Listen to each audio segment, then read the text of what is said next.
கனமழையால் எங்கும் தண்ணீர் காடானதால் சேதமடைந்த வெங்காயங்களை மிக குறைந்த விலைக்கு விற்கும் மோசமான நிலைக்கு மகாராஷ்டிரா மாநில விவசாயிகள் தள்ளப்பட்டுள்ளனர். 750 கிலோ வெங்காயத்தை வெறும் 664 ரூபாய்க்கு விற்ற விவசாயியின் நெஞ்சம் நொடிந்து போயிருக்கிறது.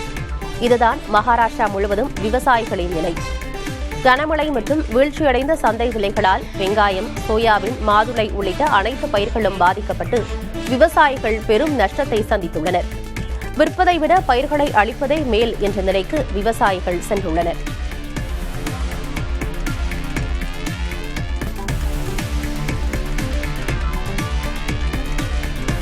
இந்தியாவின் உயரிய ஊழல் தடுப்பு அமைப்பான லோக்பால் 7 சொகுசு கார்களை வாங்குவதற்கு டெண்டர் வெளியிட்டுள்ளது. பொதுமக்கள் மற்றும் எதிர்க்கட்சித் தலைவர்கள் மத்தியில் கடும் எதிர்ப்பை கிளப்பியுள்ளது. பொதுமக்கள் பணத்தை கொண்டு ஆடம்பரமாக செலவு செய்வதாகவும் ஊழலை எதிர்ப்பதாக உருவாக்கப்பட்ட அமைப்பை இப்படி செயல்படுவது முரண்பாடானது என்றும் சமூக வலைதளங்களில் பலரும் விமர்சித்துள்ளனர். லோக்பால் அமைப்பு ஊழலுக்கு எதிராக போராடுவதற்காக உருவாக்கப்பட்ட அமைப்பு. ஆனால் அதன் அதிகாரிகள் தற்போது சொகுசு கார்களை வாங்குவது ஆடம்பர போக்கை காட்டுவதாக சிலர் குற்றம் சாட்டியுள்ளனர். அமெரிக்க வர்த்தக பதற்றம் மற்றும் உள்நாட்டு தேவையினால் ஏற்பட்ட மந்தநிலை காரணமாக சீனாவின் பொருளாதார வளர்ச்சி கடந்த காலாண்டில் ஓராண்டில் இல்லாத அளவுக்கு குறைந்துள்ளது. கடந்த ஜூலை முதல் செப்டம்பர் வரையிலான காலாண்டில் சீனாவின் ஜிடிபி 4.8% குறைந்துள்ளது. முந்தைய காலாண்டில் ஜிடிபி வளர்ச்சி 5.2% இருந்தது. சீனாவில் வீட்டு விற்பனை 7.6%, நுகர்வோர் தேவை 3% குறைந்துள்ளது. தீபாவளி அன்று இரவு சிவகாசி நகரில் பட்டாசுகள் வெடிக்கப்பட்ட தருணத்தில் ஒட்டுமொத்த நகரம் வண்ண வண்ண ஒளியால் காட்சியளித்தது ட்ரோன் மூலம் பதிவு செய்யப்பட்டுள்ளது. ANI செய்தி நிறுவனம் சிவகாசியில் தீபாவளி அன்று ட்ரோன் மூலம் எடுக்கப்பட்ட காட்சிகளை அதன் அதிகாரப்பூர்வ எக்ஸ் தளத்தில் பகிர்ந்துள்ளது. பருந்து பார்வை காட்சிகள், பட்டாசுகள் வான்வெளியில் வெடிக்கும் போது தெரிக்கும் வண்ண ஒளிகள் உள்ளத்தை கொள்ளை கொள்வதாக இருக்கின்றன.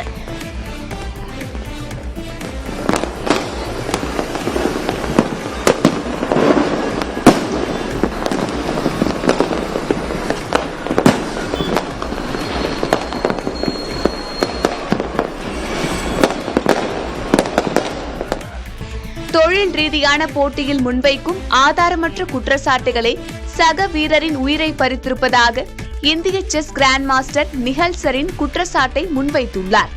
அமெரிக்காவை சேர்ந்த 29 வயது கிராண்ட் மாஸ்டர் டேனியல் நரோஸ்டிக்கியின் திடீர் மரணத்திற்கு சக கிராண்ட் மாஸ்டர் விளாடிமிர் கிராம்னிக்கே காரணம் என நிஹல் சரின் பகிரங்கமாக குற்றம் சாட்டியுள்ளார். டேனியல் ஆன்லைன் செஸ்ஸில் ஏமாற்றுவதாக முன்னாள் உலக சாம்பியன் விளாடிமிர் கிராம்னிக் தொடர்ந்து குற்றம் சாட்டி வந்தார். இந்த குற்றச்சாட்டுகளால் ஏற்பட்ட கடும் மன அழுத்தமே நரோஸ்டிக்கியின் மரணத்திற்கு காரணம் என நிஹால் சரின் குறிப்பிட்டுள்ளார். ஆதாரமற்ற குற்றச்சாட்டுகளால் கிராம்னிக் கிட்டத்தட்ட ஒரு உயிரை பறித்துக் கொண்டார் என நிஹால் சரின் வேதனையுடன் தெரிவித்துள்ளார். ஆஸ்திரேலிய மகளிர் கிரிக்கெட் அணியின் கேப்டன் அலிசா ஹீலி காலில் ஏற்பட்ட காயம் காரணமாக இங்கிலாந்துக்கு எதிரான உலகக்கோப்பை போட்டியில் விளையாட மாட்டார் என அறிவிக்கப்பட்டுள்ளது. தொடரில் 2 சதங்கள் அடித்து அதிக ரன்கள் எடுத்த வீராங்கனையான ஹீலி விளையாடாமல் இருப்பது அந்த அணிக்கு பின்னடைவாக உள்ளது. துணை கேப்டன் தஹ்லியா மக்ராத் அணிக்கு தலைமையேற்க பெத் மூனி விக்கெட் கீப்பிங் பணிகளை கவனிப்பார். பாகிஸ்தான் கிரிக்கெட் அணியின் ஒருநாள் தொடருக்கான கேப்டனாக வேகப்பந்து வீச்சாளர் ஷாஹின் ஷா அஃப்ரிடி நியமிக்கப்பட்டுள்ளார். கேப்டன் பதவியிலிருந்து விக்கெட் கீப்பர் முகமது ரிஸ்வானை நீக்கி வேகப்பந்து வீச்சாளர் ஷாஹின் ஷா அஃப்ரிடியை புதிய கேப்டனாக பாகிஸ்தான் கிரிக்கெட் வாரியம் அறிவித்துள்ளது. வெள்ளைப்பந்து பயிற்சியாளர் மைக் ஹசன் வலியுறுத்தலின் பேரில் கேப்டன் பொறுப்பில் மாற்றம் செய்யப்பட்டிருப்பதாக கூறப்படுகிறது. ஆஸ்திரேலியாவுக்கு எதிரான ஒருநாள் தொடரில் விராட் கோலி, ரோஹித் சர்மா எப்படி விளையாடப் போகிறார்கள் என்பதே அவர்களது எதிர்காலத்தை தீர்மானிக்கும் என ரிக்கி பாண்டிங் தெரிவித்துள்ளார். 2027 உலகக்கோப்பை வரை இந்திய அணியில் நீடிப்பதை ஆஸ்திரேலிய தொடர் தீர்மானிக்கும் என்று அவர் கூறியுள்ளார். ஆனால் முன்னாள் இந்திய பயிற்சியாளர் ரவி சாஸ்திரியின் கருத்து மாறுபட்டு இருக்கிறது. நீண்ட இடைவெளிக்கு பிறகு விளையாடும் கோலி, ரோஹித் இருவரும் ஃபார்முக்கு வர அவகாசம் தேவை என அவர் கூறியுள்ளார். பணியில் இருக்கும்போது ஒவ்வொரு 46 மணி நேரத்திற்கும் ஒரு போலீஸ்காரர் கடந்த ஆண்டு கொல்லப்பட்டதாக உளவுத்துறை இயக்குநர் தாபான் தேகா கூறியுள்ளார். பணியின் போது உயிர் நீத்த காவலர்களுக்கு டெல்லியில் உள்ள தேசிய காவலர் நினைவிடத்தில் மரியாதை செலுத்திய பிறகு பேசிய போது இதனை அவர் தெரிவித்தார். மேலும் பேசிய அவர் பணியில் ஈடுபட்டிருந்த போது கடந்த ஆண்டு 191 போலீசார் உயிரிழந்ததாக கூறியுள்ளார். சுதந்திரம் பெற்றதிலிருந்து இதுவரை 36,684 போலீசார் பணியில் இருக்கும்போது இறந்திருப்பதாக குறிப்பிட்டுள்ளார். यहाँ मैं यह भी उल्लेख करना चाहूँगा தீபாவளி மற்றும் அதனையொட்டிய பண்டிகை நாட்களில் யுபிஐ பரிவர்த்தனைகளின் எண்ணிக்கை 30% உயர்ந்து தினமும் 73 கோடிக்கு மேல் சென்று சாதனை படைத்துள்ளது. இது தினசரி சில்லறை வர்த்தகத்தில் யுபிஐ எவ்வளவு முக்கியமானது என்பதை காட்டுகிறது. என்றாலும் மொத்த பண பரிவர்த்தனை மதிப்பு வெறும் 2.7% மட்டுமே அதிகரித்துள்ளது. அதாவது மக்கள் சிறு தொகையை யுபிஐ மூலமாகவும் பெரிய அல்லது அதிக மதிப்புள்ள பொருட்களை வாங்க கிரெடிட் கார்டு மூலமாகவும் செலவு செய்துள்ளனர். இதற்கேற்ப கிரெடிட் கார்டு மூலம் ஆன்லைனில் செலவழித்தது 22% அதிகரித்துள்ளது.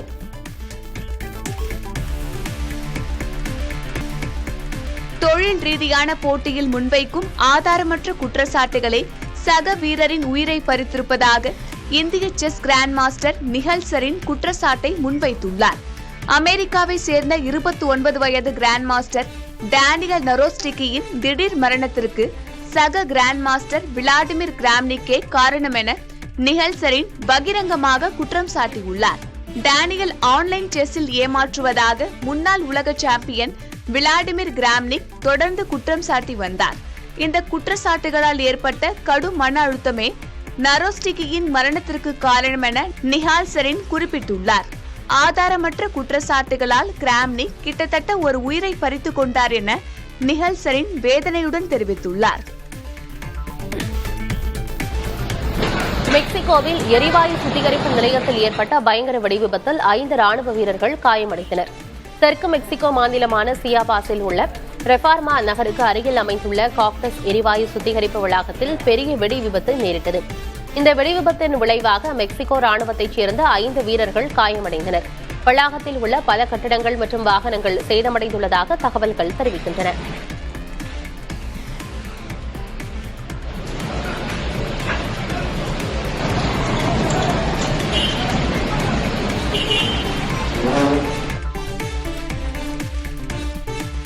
உள்நாட்டு போரால் சிதைந்த சிரியாவை மறுகட்டுமானம் செய்ய சுமார் 17,90,000 கோடி ரூபாய் தேவைப்படும் என உலக வங்கி மதிப்பிட்டுள்ளது.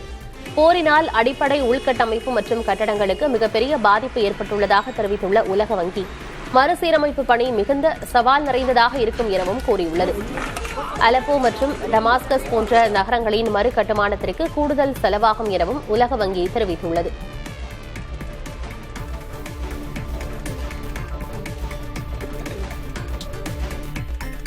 மகாராஷ்டிராவில் புனே மற்றும் பழங்கால கோட்டையில் இஸ்லாமியர்கள் சிலர் தொழுகை செய்ததற்காக அந்த இடத்தை தூய்மை செய்வதாக கூறி கோமியம் ஊற்றிய பாஜக எம்பியின் செயலால் சர்ச்சை ஏற்பட்டுள்ளது.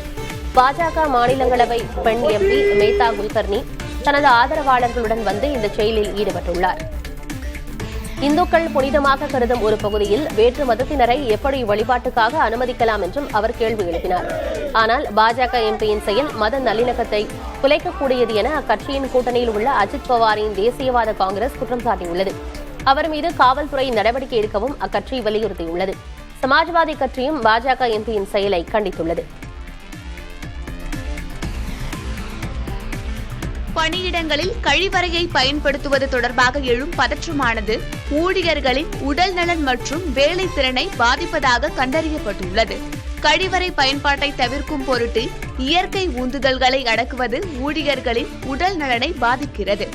இதன் காரணமாக ஏற்படும் மன அழுத்தம் காரணமாக அவர்களால் பணியில் முழு கவனத்தை செலுத்த இயலாத நிலை ஏற்படுவதாகவும் தெரிய வந்துள்ளது. சில நேரங்களில் இது தவிர மனநல பாதிப்பை உண்டாக்கும் சூழல் ஏற்படுவதாகவும் கூறப்படுகிறது. இத்தகைய சூழலை மாற்ற பணியிடங்களில் தூய்மையான, போதுமான மற்றும் தனிப்பட்ட பயன்பாட்டு வசதிகளை உறுதி செய்யும் கழிவறைகளை உறுதி செய்வது அவசியம் என சுகாதாரத்துறை நிபுணர்கள் தெரிவிக்கின்றனர். இந்த ஆண்டு தீபாவளி பண்டிகை காலத்தில் இந்தியா முழுவதும் வரலாறு காணாத அளவில் 6 லட்சம் கோடி ரூபாய்க்கு வர்த்தகம் நடைபெற்றுள்ளதாக இந்திய வர்த்தகர்கள் கூட்டமைப்பு தெரிவித்துள்ளது. மொத்த விற்பனையில் 5.4 லட்சம் கோடி ரூபாய் பொருட்களும் 65,000 கோடி ரூபாய் மதிப்புள்ள சேவைகளும் அடங்கும். கடந்த ஆண்டு தீபாவளி விற்பனை 4.25 லட்சம் கோடி ரூபாயாக இருந்த நிலையில் இந்த ஆண்டு விற்பனை 25 விழுக்காடு உயர்ந்துள்ளது. ஜிஎஸ்டி குறைப்பு காரணமாக வர்த்தகம் பெரும் உயர்வு கண்டுள்ளதாக தெரிவித்துள்ளது. இந்த மெகா விற்பனையில் 50 லட்சம் தற்காலிக வேலைவாய்ப்புகள் உருவானதோடு சில்லறை விற்பனையின் 85 விழுக்காடு பங்கு சிறு மற்றும் பாரம்பரிய கடைகளுக்கு கிடைத்துள்ளது.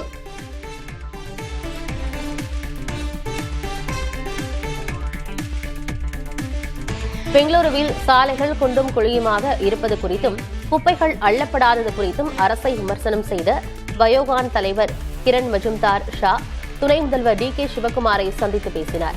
சந்திப்புக்கு பிறகு பேசியுள்ள டி.கே. சிவக்குமார், பெங்களூருவின் வளர்ச்சி, புதுமை மற்றும் கர்நாடகாவின் வளர்ச்சியை நோக்கிய முன்னெடுப்பு குறித்து விவாதித்ததாக குறிப்பிட்டுள்ளார். பெங்களூரு நகரம் குறித்து முதல்வர், துணை முதல்வர் ஆகியோரை டேக் செய்து சமூக வலைதளத்தில் கிரண் மஜும்தார் ஷா விமர்சனம் செய்திருந்தார். அவருக்கு பதிலளித்திருந்த டி.கே. சிவக்குமார், கிரண் மஜும்தார் ஷாவின் விமர்சனம் மாநிலம், நாட்டை காயப்படுத்துவதாக கூறியிருந்தார்.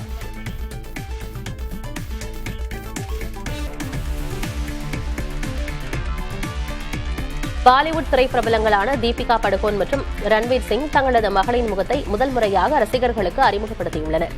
சமீபத்தில் இந்த தம்பதியினர் தங்கள் இன்ஸ்டாகிராம் பக்கத்தில் தீபாவளி கொண்டாட்டத்தின் புகைப்படங்களை பகிர்ந்தனர். அதில் அவர்களின் மகள் துவா பாரம்பரிய உடையில் கியூட்டாக போஸ் கொடுத்துள்ளார். இந்த குடும்ப புகைப்படங்களை பார்த்த திரையுலக பிரபலங்களும் ரசிகர்களும் தங்களது வாழ்த்துக்களையும் அன்பையும் தெரிவித்து வருகின்றனர்.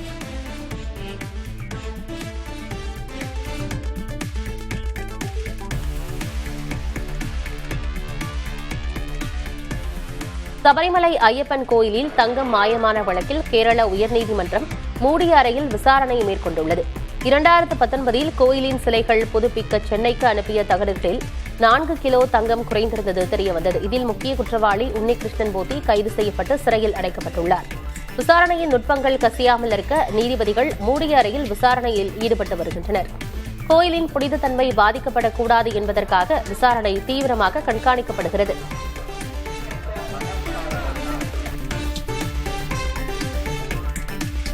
கர்நாடகாவில் ஆளும் காங்கிரஸ் அரசு தனது திட்டங்களை மக்களிடம் விளம்பரப்படுத்த 1076 கோடி ரூபாய் செலவிட்டுள்ளதாக தகவல் வெளியாகியுள்ளது. மதச்சார்பற்ற ஜனதா தளத்தின் சமூக வலைதள பக்கத்தில் இதுபற்றி பதிவிடப்பட்டுள்ளது. மக்கள் உணவிற்கும் அடிப்படை வசதிகளுக்கும் அவதிப்படுகின்ற நிலையிலும் அரசு பிரச்சாரத்துக்கு கோடிகளை செலவிட்டிருப்பதை அக்கட்சி கண்டித்துள்ளது. மக்களின் வரிப்பணத்தில் காங்கிரசார் திருவிழா கொண்டாடுவதாகவும் மதச்சார்பற்ற ஜனதா தளம் விமர்சித்துள்ளது. கர்நாடகாவில் ஆண்டுதோறும் தேர்தல் வாக்குறுதியில் அளித்த திட்டங்களை நிறைவேற்றவே 60,000 கோடி ரூபாய் செலவாவது குறிப்பிடத்தக்கது.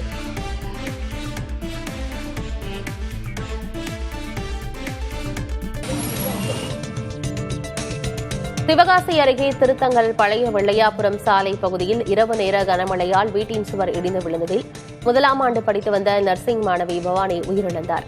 கனமழை பெய்து கொண்டிருந்த நிலையில் பவானி தூங்கிக் கொண்டிருந்த போது சுவர் இடிந்து அவர் மீது விழுந்தது. கடுமையாக காயமடைந்த மாணவியை உறவினர்கள் மீட்டு விருதுநகர் அரசு மருத்துவமனைக்கு கொண்டு சென்றனர். பிறகு மேல் சிகிச்சைக்காக மதுரை அரசு மருத்துவமனைக்கு மாற்றப்பட்ட பவானி அங்கு சிகிச்சை பலனின்றி உயிரிழந்தார்.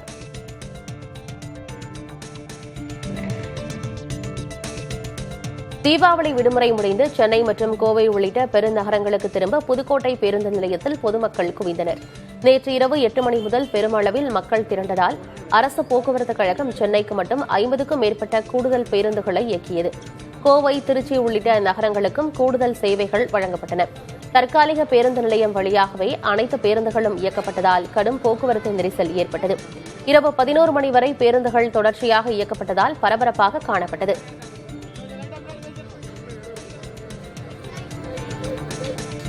தீபாவளி பண்டிகை முடிந்ததை தொடர்ந்து சென்னை மற்றும் பெங்களூருவில் வேலை செய்பவர்கள் மீண்டும் பணிக்கு திரும்புவதற்காக மதுரை ரயில் நிலையத்தில் பெரும் கூட்டம் காணப்பட்டது. பாண்டியன் விரைவு, Kanniyakumari express, Thoothukudi express, Kollam express உள்ளிட்ட ரயில்களில் பயணிகள் பெருமளவில் திரண்டனர். குறிப்பாக மதுரை, சென்னை, எழும்பூர் மெமு ரயிலில் ஏராளமான பொதுமக்கள் பயணம் செய்தனர்.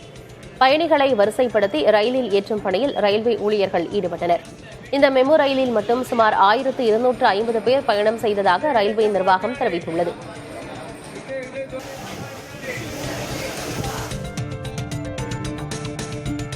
உளுந்தூர்பேட்டை சுங்கச்சாவடியை வாகனங்கள் கட்டணமின்றி கடந்து சென்றன. தீபாவளி பண்டிகை முடிந்து சென்னைக்கு திரும்பிய வாகனங்களால் உளுந்தூர்பேட்டை சுங்கச்சாவடியில் போக்குவரத்து நெரிசல் ஏற்படும் சூழல் நிலவியது. இதனையடுத்து மாவட்ட காவல் கண்காணிப்பாளர் மாதவனின் அறிவுறுத்தலின் பேரில் சுங்கச்சாவடி தடுப்புகள் நீக்கப்பட்டன. இதனால் ஆயிரக்கணக்கான வாகனங்கள் சுங்கச்சாவடியை இலவசமாக கடந்து சென்றன.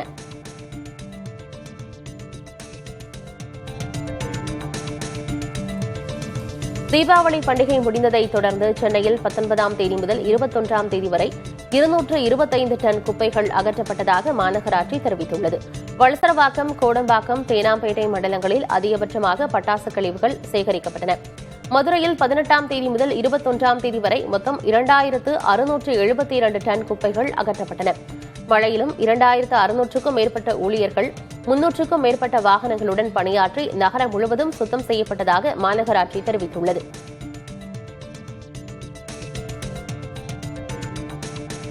தீபாவளி விடுமுறை தினங்களில் 600 கோடி ரூபாய்க்கு மது விற்பனை செய்ய டாஸ்மாக் நிர்வாகம் இலக்கு நிர்ணயித்த நிலையில் அதனை மிஞ்சும் வகையில் 3 தினங்களில் 789 கோடி ரூபாய் வசூலாகியுள்ளது. அக்டோபர் 18ஆம் தேதி 230 கோடி ரூபாய்க்கும், அக்டோபர் 19ஆம் தேதி 293 கோடி ரூபாய்க்கும், அக்டோபர் 20ஆம் தேதி தீபாவளி நாளில் 266 கோடி ரூபாய்க்கும் மது விற்பனை நடைபெற்றதாக டாஸ்மாக் நிறுவனம் தெரிவித்துள்ளது. இது கடந்த ஆண்டை விட ஏறக்குறைய 2 மடங்கு அதிகம் என்பது குறிப்பிடத்தக்கது. தீபாவளி பண்டிகையை கொண்டாடிவிட்டு சென்னை திரும்பும் மக்களால் தாம்பரம் ரயில் நிலையத்தில் கூட்டம் அலைமோதியது. சொந்த ஊர் சென்றவர்கள் பண்டிகையை கொண்டாடிவிட்டு மீண்டும் சென்னை திரும்புகின்றனர். இதன் காரணமாக ரயில் நிலையங்களில் பயணிகளின் கூட்டம் அதிக அளவில் காணப்பட்டது. கூட்டமாக ரயில் நிலையத்திலிருந்து வெளியேறினர். தீபாவளி பண்டிகையொட்டி தெற்கு ரயில்வேயில் 9 கோடி பேர் பயணம் செய்துள்ளதாக ரயில்வே அதிகாரிகள் தெரிவித்துள்ளனர். சென்னையிலிருந்து மதுரை, நெல்லை, கன்னியாகுமரி, ராமநாதபுரம் உள்ளிட்ட பல்வேறு நகரங்களுக்கு 435 ரயில்கள் இயக்கப்பட்டன. இதேபோல சென்னை கோட்டத்தில் 176 கூடுதல் சிறப்பு ரயில்கள் இயக்கப்பட்டன.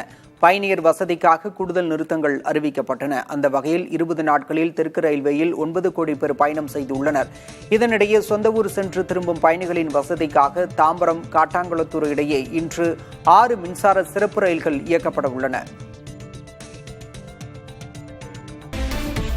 யூரியா மற்றும் சிறப்பு உரங்களின் ஏற்றுமதியை சீனா அக்டோபர் 15 முதல் நிறுத்தியுள்ளதால் இந்தியாவில் உரங்களின் விலை உயரும் சூழல் ஏற்பட்டுள்ளது.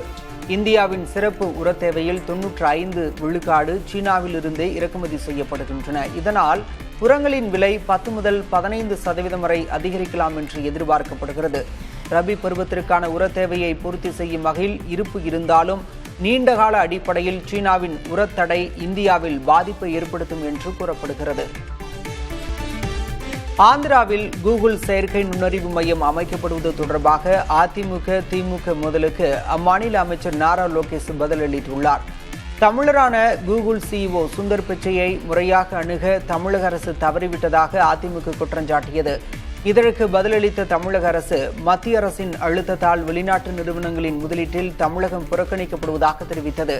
இந்நிலையில் இந்த விவகாரம் தொடர்பாக எக்ஸ் பக்கத்தில் பதிவிட்டுள்ள அமைச்சர் நாரா லோகேஷ் சுந்தர் பிச்சை இந்தியாவை தேர்ந்தெடுத்திருப்பதாக குறிப்பிட்டு இந்த முதலீடு ஒட்டுமொத்த இந்தியாவுக்கும் கிடைத்த வெற்றி என தெரிவித்துள்ளார். உத்தராகண்ட் மாநிலம் ஹரித்வார் மாவட்டத்தில் பட்டாசு வெடித்தபோது வீடுகள் தீப்பற்றி எரிந்து சேதமடைந்தன. பகத்சிங் சவுக் பகுதியில் நள்ளிரவில் ஏற்பட்ட தீ விபத்தில் வீடுகள் முழுவதும் எரிந்து சேதமடைந்தன. தகவல் அறிந்து சென்ற தீயணைப்புத் துறையினர் தீயை கட்டுப்படுத்தும் முயற்சியில் ஈடுபட்டனர். அதிர்ஷ்டவசமாக இந்த விபத்தில் யாருக்கும் காயம் ஏற்படவில்லை என போலீசார் தெரிவித்துள்ளனர்.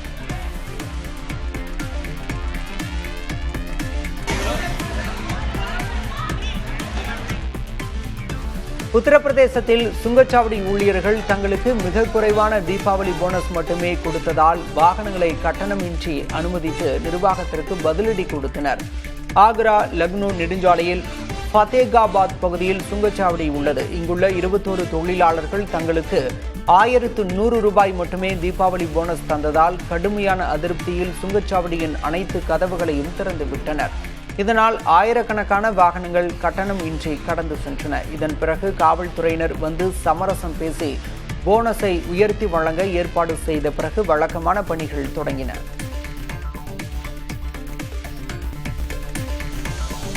இலங்கையில் நிலவும் சீரற்ற வானிலை காரணமாக கடந்த 18ஆம் தேதி முதல் இதுவரை 2 பேர் உயிரிழந்தனர். வெள்ளம் மற்றும் நிலச்சரிவு அபாயத்தால் 16 மாவட்டங்களில் உள்ள 747 பேர் பாதிக்கப்பட்டுள்ளனர்.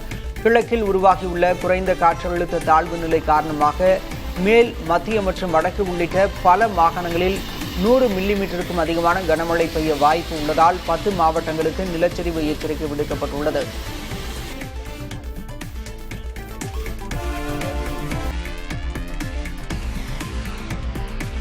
டாடா சன்ஸ் நிறுவனத்தின் முக்கிய பங்குதாரரான டாடா ட்ரஸ்ட் டிவிஎஸ் குழுமத்தின் கௌரவ தலைவர் வேணு சீனிவாசனை ஒருமனதாக வாழ்நாள் அறங்காவலராக மீண்டும் நியமித்துள்ளது. ரத்தன் டாடா மறைவுக்கு பின் இந்த அறக்கட்டளைக்குள் பிளவுகள் ஏற்பட்டதாக கூறப்பட்டு வரும் நிலையில் வேணு சீனிவாசனின் நியமனம் ஒருமனதாக நிறைவேறியுள்ளது. இந்த சூழலில் மற்றொரு அறங்காவலரான மெஹ்லி மிஸ்திரியின் மறு நியமனம் குறித்த முடிவு முக்கியத்துவம் பெறுகிறது. அக்டோபர் 28 மெஹ்லி மிஸ்திரியின் பதவிக்காலம் முடிவதால் இவரை மறுநியமனம் செய்ய அனைவரின் ஒருமித்த ஒப்புதல் தேவையா என்பதில் ட்ரஸ்டுக்குள் கருத்து வேறுபாடு நீடிப்பதாக கூற. எதை கண்டாலும் பயம் எனக்கு என தெனாலி படத்தில் கமல்ஹாசன் சொல்வதைப் போல சிலர் மழையை கண்டு கூட பயப்படுவார்களாம். ஆம், மழையை கண்டு ஏற்படும் அந்த பாதிப்புக்கு ஓம்னோபோபியோ என்று பெயர். அந்த ஓம்னோபோபியோ பாதிப்பு உள்ளவர்கள் மழை பெய்யும் செய்தி வெளியானாலே எவ்வளவு முக்கியமான வேலையாக இருந்தாலும் வெளியே செல்ல மாட்டார்களாம். காரணம், அவர்கள் தூறலை கண்டாலே கடுமையான பதற்றம் ஏற்பட்டு உடல் வியர்த்து விடக்கூட கூடுமாம். மழையால் அவர்களுக்கு ஏற்பட்ட முன் அனுபவங்கள், மழையை பற்றிய அவர்களின் அபாயகரமான நம்பிக்கை, மழை நாளில் வெளியில் சொல்ல முடியாமல் தனிமைப்படுத்தப்படுவோமோ என்ற பயமே அவர்களின் இந்த நிலைக்கு காரணம் என மருத்துவர்கள் கூறுகின்றனர்.